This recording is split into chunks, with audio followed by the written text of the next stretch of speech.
This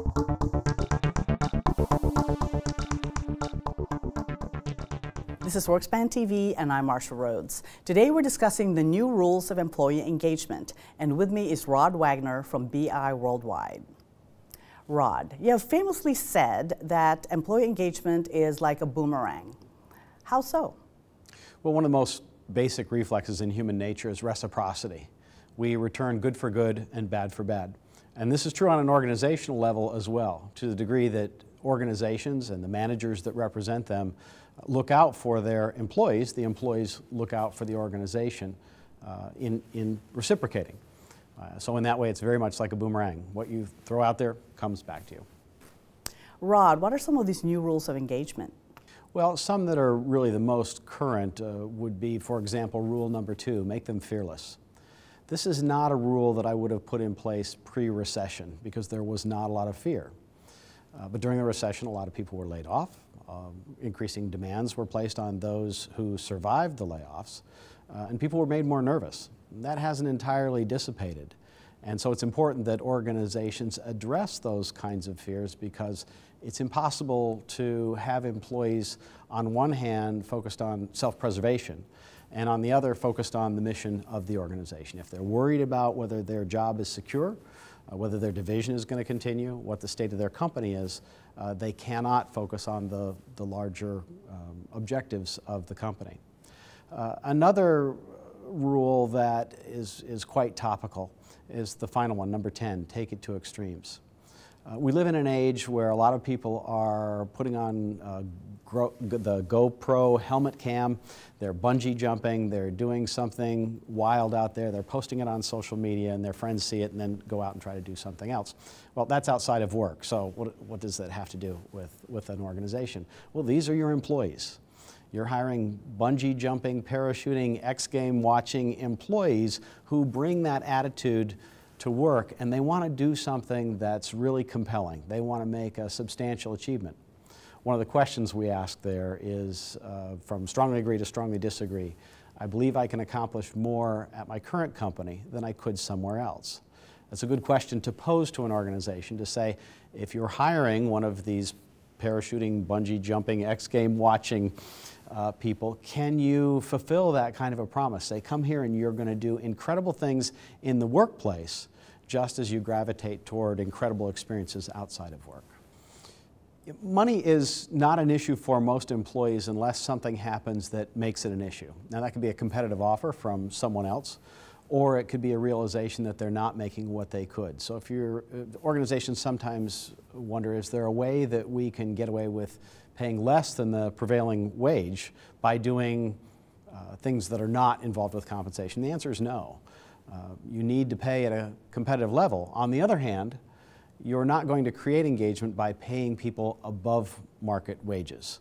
It's really the non-monetary aspects of engagement that create it beyond that market wage.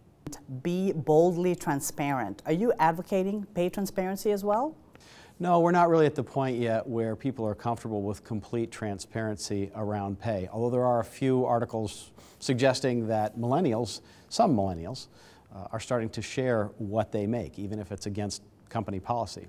I am advocating for transparency around how pay is calculated, so that people understand the system is fair and everyone can understand why people make what they make and how they can make more.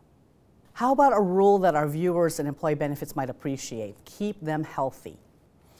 Companies are really moving in two directions right now. On one hand, we have this kind of a hangover from the Great Recession, where we're still asking fewer people to work longer hours. Companies aren't employing as many people. Those that they have, they want to work 50, 60 hours a week. At the same time, we're telling employees, we want you to exercise. We want you to have a good work-life balance. We want you not to have a heart attack and go out and run and get in your steps. We really can't have it both ways. If you keep someone at the office for 50 or 60 hours or doing the company's work for that period of time, they're not going to have time to exercise, and ultimately they're going to be stressed out. So companies really have to decide which they want, and what employees really want is a nice work-life balance. And here's a rule that HR and recognition experts will truly appreciate: magnify their success. Yeah, every time that I conduct a survey on recognition, I'm always struck by the large proportion of people who say that they're not being recognized for their work and don't have great confidence that they're going to see recognition if they work really hard. We say that companies should not expect to see repeated what they do not recognize, and that's just a flat-out law of nature.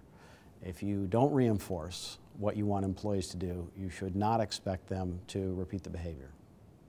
In closing, is there a different set of rules for Gen Y versus baby boomers? Not really. iPhones came out and the millennials got to use them when they were in their 20s, but baby boomers who are in their 50s also have the same technology.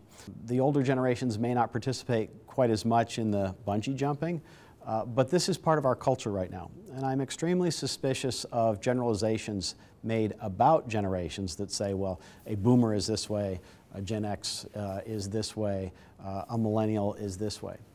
There is some research indicating that millennials may have a certain imprint that they're putting on society and on the workplace. Some of that is just what it means to be in your 20s. But some of it does seem to indicate that these are people who grew up very comfortable with social media, who are fairly transparent in their own personal lives, and therefore expect that kind of transparency out of their organizations. However, when millennials, for example, expect transparency out of their organizations, that attitude is contagious. And before you know it, Gen Xers or baby boomers who may not have expected the same level of transparency now expect it as well. Rod, thank you so much for sharing the new rules of employee engagement. For World at Work, I'm Marsha Rhodes.